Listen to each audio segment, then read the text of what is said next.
الحمد لله رب العالمين والعاقبة للمتقين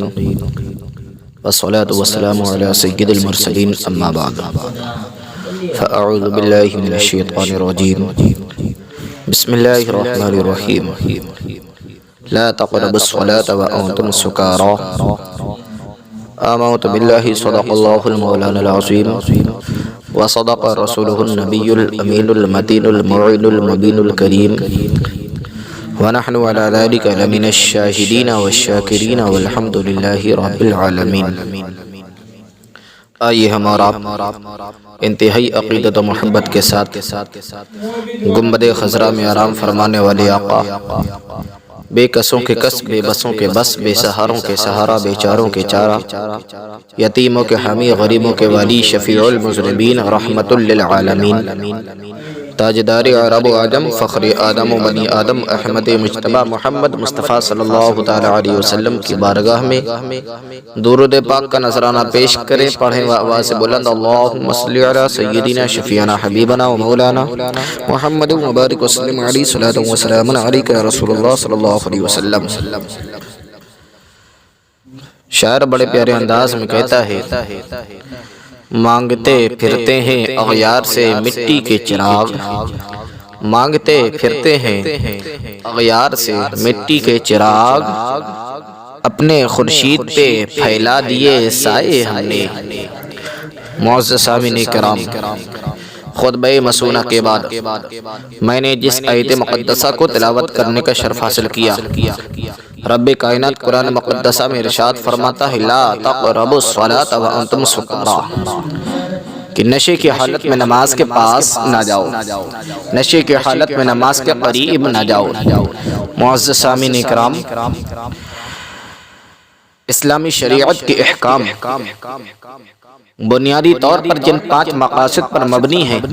ان میں دین، جان، نسل اور مال کی حفاظت کے ساتھ عقل کی حفاظت بھی شامل ہے۔ عقل کی قوت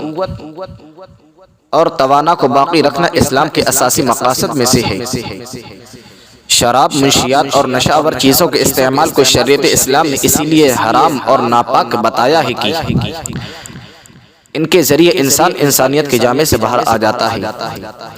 اور پھر وہ سب کچھ کر گزرتا ہے جس سے انسانیت اور شرافت شرمسار ہو جایا کرتی ہے۔ حضرات، آج ہمارے موجودہ سماج میں منشیات اور شراب نوشی کا استعمال بڑی تیزی کے ساتھ پھیلتا جا رہا ہے، اور خاص طور پر اس بری لت میں ہمارے نوجوانوں کا طبقہ بری طرح مبتلا ہوتا ہوا نظر آتا ہے۔ صورتحال تو اس قدر تشویشناک ہے کہ ہزار گھر تباہی کے دہانے پر کھڑے ہیں، طلاق کی شرح بڑھتی جا رہی ہے، خاندان بکھر رہے ہیں، لیکن ہماری امت کے مستقبل کا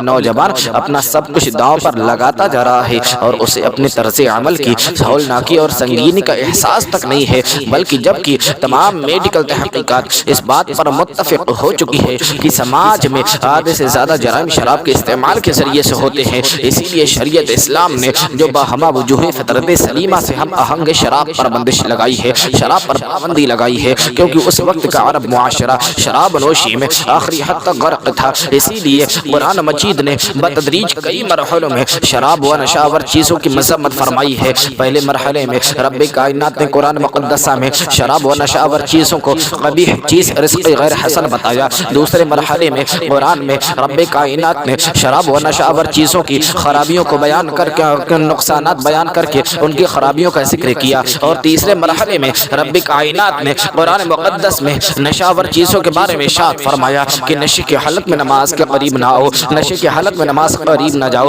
نشے کی حالت میں نماز کے پاس نہ ہو۔ میں نوشی کے نقصانات ان 3 مرحلوں کے ذریعے دلوں میں راسخ کیے جانے کے بعد اگلے مرحلے میں رب کائنات قرآن مقدسہ میں واضح انداز سے ارشاد فرماتا ہے یا ایھا الذین آمنوا انما الخمر والمیسر والانصاب والازلام رجس من عمل الشیطان فاجتنبوه لعلکم تفلحون انما یرید الشیطان ان یوقع بینکم العداوة والبغضاء فی الخمر والمیسر ویصدکم عن ذکر اللہ وعن الصلاة فهل انتم منتهون واطیعوا الله واطیعوا الرسول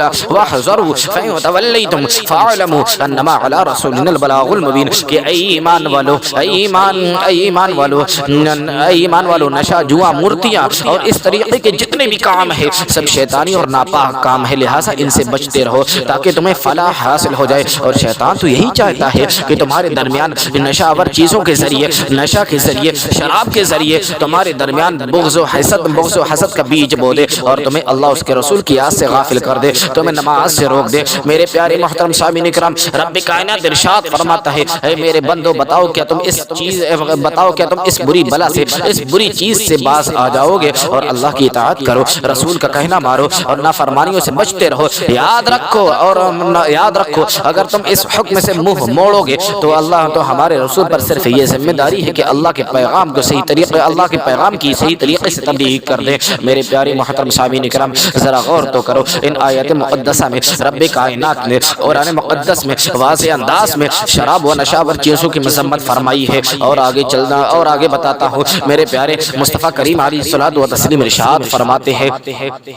کہ شرابی شراب پیتے وقت مومن نہیں رہتا، شراب مت پیو، شرابی شراب پیتے وقت مومن نہیں رہتا۔ جو انسان شراب کو جائز سمجھ کر پیتا ہے وہ ایمان سے خارج ہو جایا کرتا ہے، اور جو شخص شراب کو ناجائز تو سمجھتا ہے لیکن پھر بھی پیتا ہے وہ ایمان کے نور سے محروم کر دیا جاتا ہے۔ میرے پیارے محترم سامعین کرام، ایک اور مقام پر مصطفیٰ کریم علیہ الصلوۃ والتسلیم ارشاد فرماتے ہیں کہ شراب مت پیو کیونکہ شراب ہر برائی کی جڑ ہے، ہر برائی کی اصل ہے۔ حضرت عثمان غنی رضی اللہ تعالی عنہ کا بیان ہے، حضرت عثمان غنی رضی اللہ تعالی عنہ فرماتے ہیں کہ پچھلی امتوں میں ایک عبادت گزار شخص رہا کرتا تھا، ایک عابد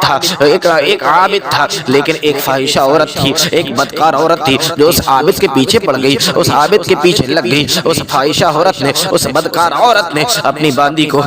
باندی کو اس عابد کے پاس بھیجا اور کہلوایا کہ جا کر اس عابد سے کہہ دو کہ کسی چیز میں، کسی بات میں، کسی مشورے میں آپ کی ضرورت ہے اور آپ کو گھر تشریف لانا ہے۔ اس فاحشہ عورت نے اس عابد کو دھوکے سے اس بات کے ذریعے اپنے گھر میں بلا لیا، دروازہ بند کر دیا، لیکن جب عابد نے گھر میں دیکھا تو کیا دیکھتا ہے کہ ایک کمسن بچہ ہے، شراب کا مٹکا رکھا ہوا ہے۔ وہ عورت کہنے لگی اے عابد، اگر تم رسوائی سے بچنا چاہتے ہو، اگر تم بے عزتی سے بچنا چاہتے ہو، میرے پیارے میں آپ کو بتانے کا مقصد یہ ہے کہ شراب کس قدر انسان کے لیے خطرناک چیز ہے۔ وہ فاحشہ عورت کہنے لگی اے عابد، اگر تم رسوائی سے بچنا چاہتے ہو، اگر تم بے عزتی سے بچنا چاہتے ہو تو تمہیں تین کاموں میں سے کسی ایک کو انجام دینا ہوگا، کسی ایک کام کو کرنا ہوگا۔ تین کام وہ یہ ہے، یا تو بچے کو قتل کر دو، یا پھر شراب کا جام پی لو، یا تو پھر میرے ساتھ زنا کرو۔ وہ عابد کشمکش کے عالم میں پڑ گیا، آخر کرے تو کیا کرے، کیونکہ بچے کو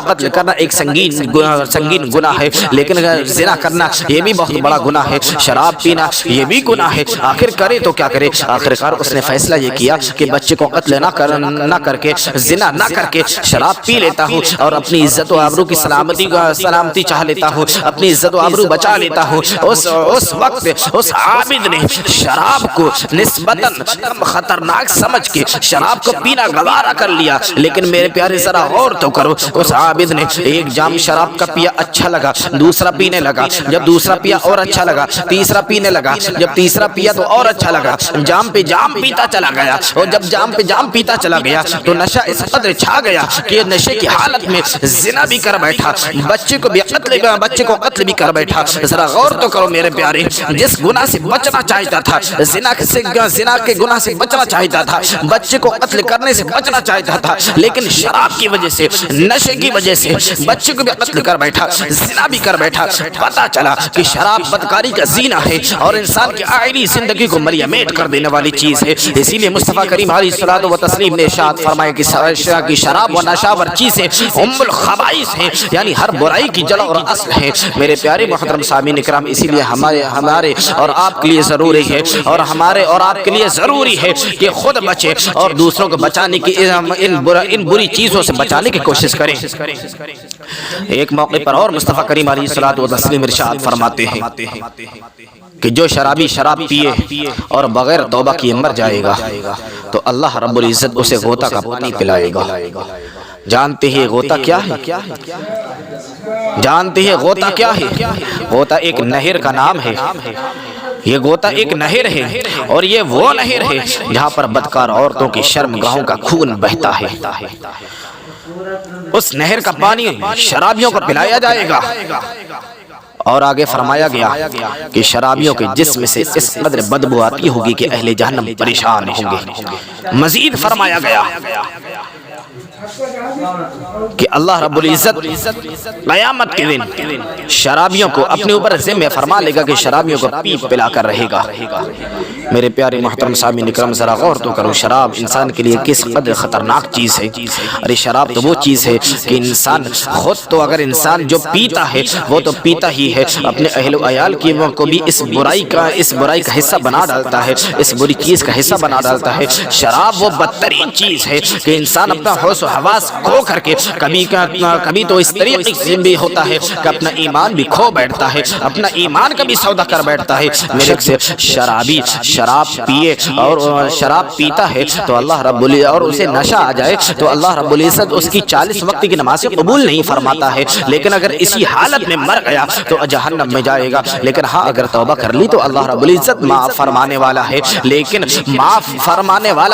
لیکن اگر دوبارہ پھر شراب پیا تو پھر اللہ رب العزت اس کی 40 وقت کی نمازوں کو قبول نہیں فرمائے گا۔ لیکن اگر پھر اس نے توبہ کر لی تو پھر اللہ رب العزت معاف فرما دے گا۔ لیکن اگر تیسری بار پھر اس نے شراب پی لی تو اللہ رب العزت پھر اس کی 40 وقت کی نمازیں قبول نہیں فرمائے گا، اور اگر اسی حالت میں مر گیا تو جہنم میں جائے گا۔ لیکن اگر توبہ کرے گا تو اللہ رب العزت غفور رحیم ہے، بخشنے والا ہے، بخش دے گا۔ لیکن اگر پھر بھی اسی حرکت میں رہا، اس حرکت سے باز نہ آیا اور بار بار وہی حرکت کرتا رہا اور چوتھی بار پھر شراب پیا اور نشہ آ گیا تو اللہ رب العزت اپنے اوپر ذمہ فرما لے گا، ضروری فرما لے گا کہ اس کو قیامت کے دن جہنمیوں کے پیپ پلا کر رہے گا۔ میرے پیارے ذرا غور تو کرو، جہنمیوں کے پیپ اور خون پلایا جائے گا شرابی کو۔ ذرا غور تو کرو، شراب کس قدر خطرناک چیز ہے، شراب کس قدر بری چیز ہے۔ میرے پیارے محترم سامعین کرام، تو میرے پیارے محترم سامعین کرام، گزارش بس یہی ہے کہ جو اس لت پر پڑ چکے ہیں